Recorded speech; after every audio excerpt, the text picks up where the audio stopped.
আর আজকে জুমার দিন আমারে 2 রাকাত জুমার নামাজ পড়ার সুযোগ দে।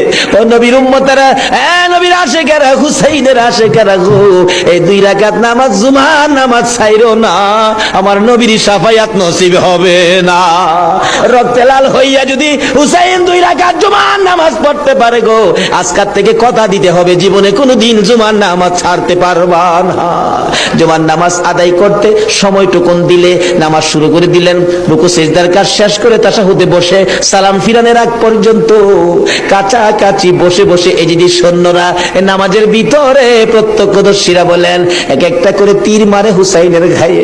ডান দিক দিয়ে যদি তীরটা মারতো, বাম দিক দিয়া বেরিয়ে যাইতো, সামনে দিয়া মারলে পিছন দিয়া বেরিয়ে যায়, এই কিসিমের তীর গো নামাজের ভিতরে 72টা তীর লাগাইছে।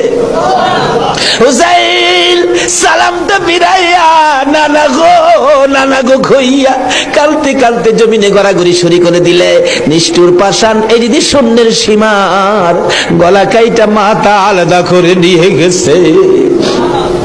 হুসাইন শহীদ হয়ে যায়। ওদিকে দিয়ে ডাকতেছে। মহরমের 10 তারিখ সন্ধ্যা যখন হয়ে গেল, উম্মে সালমা বলেন